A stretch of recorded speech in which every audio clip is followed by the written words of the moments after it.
And go next. Let's see. Find the right Chrome tab. This one. First one's, I don't know, CI nerdery. Um, I've got one that's done and one's not quite done, but we busted apart the integration job became our longest running job now. Before Cypress was our problem child, and now integrations get growing quickly. And so this was taking about 10 minutes. And we're trying to keep our average runs total length about 7-8 minutes. We're down there. So I busted apart the integration job. You'll see there's still one that sits out about 7 minutes. And the next thing I'm working on, Brian gave me some ideas and I've been poking it, is catching this dependency build. It will not, unfortunately, speed up our overall run time for CI because that will have to run out in front of this and these and this, but it will reduce our compute spend quite a bit. It'll cut 7-ish minutes off total time. So up here you can see total duration of 17, which is a minor lie. But yeah, it should cut 5 or 6 minutes out of that, which is a fair amount of compute spend and carbon. So there's wins there, just as far as like, to be honest, costs here aren't that bad, but it's a lot of carbon we burn up doing the same thing 10 times for every run.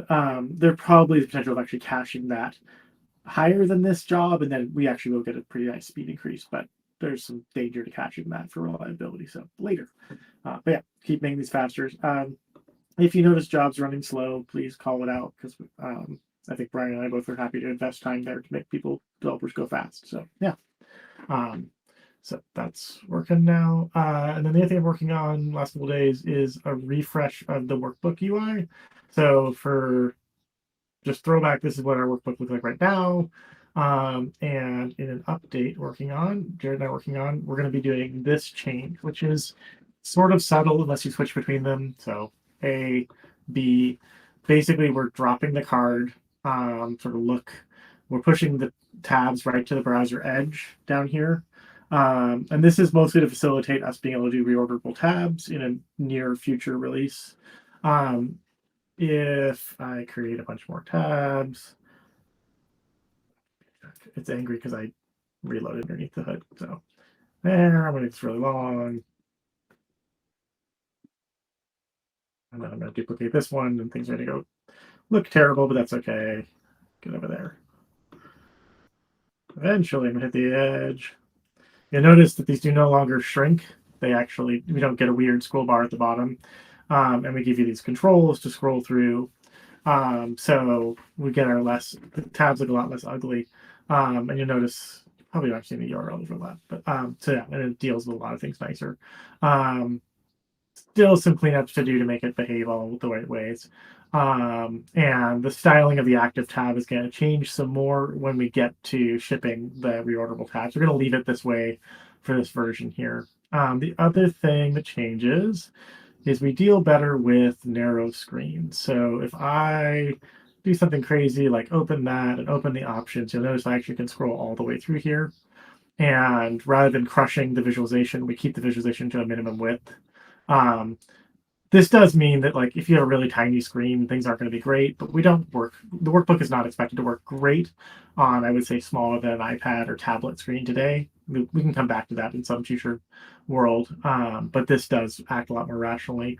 The nicest thing here is like as I open options, they pop out rather than crushing the visualization. It should scroll me over there. It's an adjustment we're going to make before we ship. And then you can also control your field list over here now because we figured we'd keep that tied in.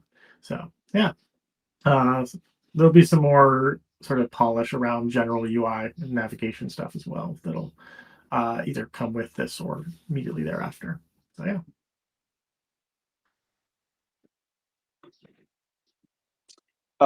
One mostly unrelated thought, but kind of related just because you guys are there right now. Mhm. One thing I've been thinking about is just as we see people building workbooks with like 25 tabs and like quite long names because the names are the dashboard names, Yep.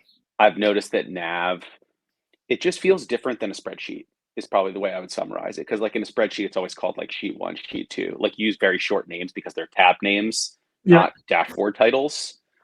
And I wonder how we change the nav paradigm a little bit so that the tab scroll bar doesn't become 98 screens long, which is often how it feels when I land into like a customer sheet now. And I know like we have the pop-up nav type thing, but Yeah, yeah, I don't I have a think the right solution. answer is to disconnect those names because really, you don't want Yeah. in this. Or like, I mean, Arc did a good job with, I mean, like, or some people think that Arc did a good job with like tabs that navigate vertically instead of horizontally. Like, I don't know the answer, but it's something that's worth thinking about because it just Yeah, feels like a little bit off for now, for sure. yeah, I think there's some things we can do around like making sure you're scrolled the right place when you jump between the two views, and that can help. Yeah. Um, I, I mean, like browsers have the same problem of like tab density gets dumb. I think we could concatenate, shorten the names in the list, and maybe we just say like you only see the first 20 characters when you hover, like shows you and play with some of those kind of things.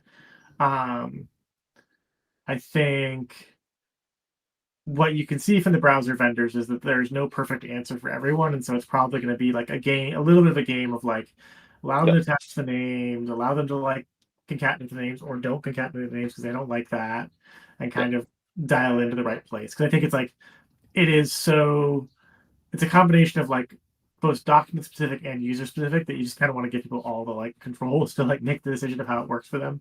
So yeah, but Yep. that's great feedback. I think the good thing is like this change should give us a better thing to build on top of and like make better decisions as we move forward. They also build like Yeah. put them in the order that's rational to them. That's not necessarily the dashboard order. So that'd be Makes a novel. ton of sense. And I would say if other people have thoughts, like just as they nav around, Would love it's worth feedback. just sharing them because I think yeah, it's one of those things that I've noticed is like you drill in on the dashboard and like you can get to the tab, but it's like the scroll bar is so long. Yeah. If the titles are long, it's crazy. Yeah, I mean, part of the plan is to try and borrow pretty aggressively from what Sheets does here. Which they do have limits on their tab names, but you can get long in there. You just don't tend to. I do, and so yeah, I think well, the first run is just like have a better paradigm, and then we'll start seeing like where do we adjust. Yeah, I think if we get, there's also like, if you're going from the dashboard to the workbook and we land you in the right place and the tabs in the view, it's less noticeable on that. But I also think that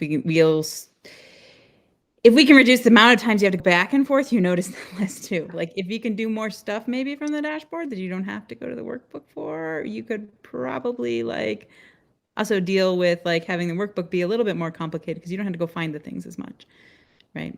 So I'm sure there are other things that will make that feel less crazy. The better we get it, like editing bits and pieces on the dashboard instead of have to go into like the workbook to change a title of a tab. Or Editing everything about a given tile, basically like the whole like they can basically pull up that workbook view inside dashboard. I mean, there's nothing stopping us from doing that. It's not easy because there's a lot of state we're shoving around, but if that's something we want to do, we should have that conversation and start working towards it because definitely non-trivial, but like there's stuff we can do as we work that direction to like make it possible. I guess now's the time to bring up one that Jess had talked about earlier, which is like the idea of people shared editing at the same time. Um, I understand that that would be a complete rebuild of everything that we do.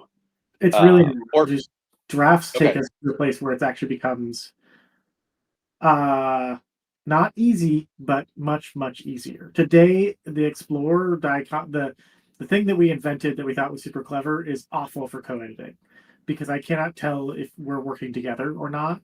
When we get to drafts, we will know you both intend to be looking at the same thing, and we can push you around.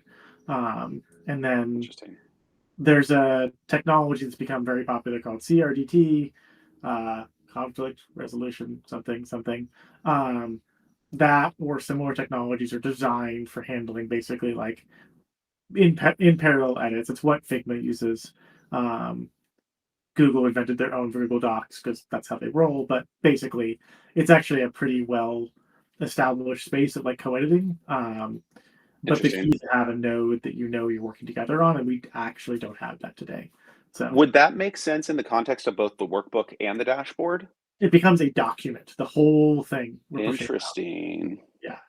I mean, yeah, like I don't think it's the most important thing, honestly, right now. This is just my point of view.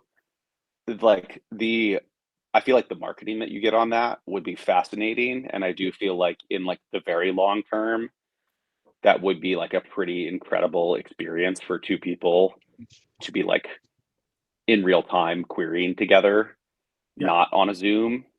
Like it starts approaching like the Figma style of doing stuff, which is just like a little bit more interactive. And Yeah. I haven't Yeah. seen anything even remotely close to that.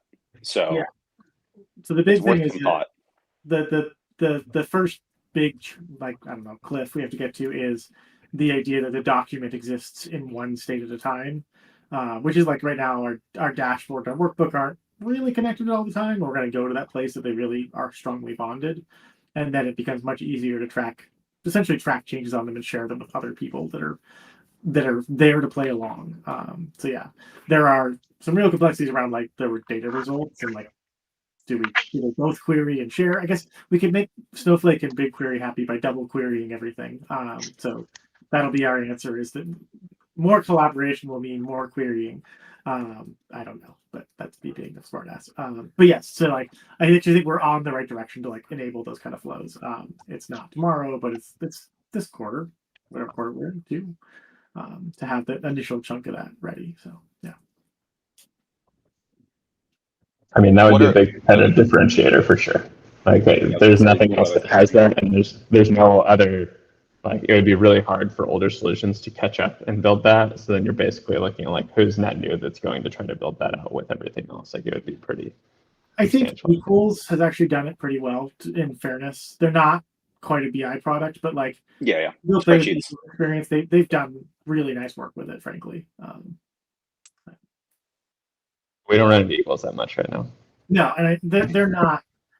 I don't think they're in their space. Thank God. I do think they're actually doing some really kick-ass work. To be fair, if you're looking for competitors who are like ahead in the UX world, I think they're out there.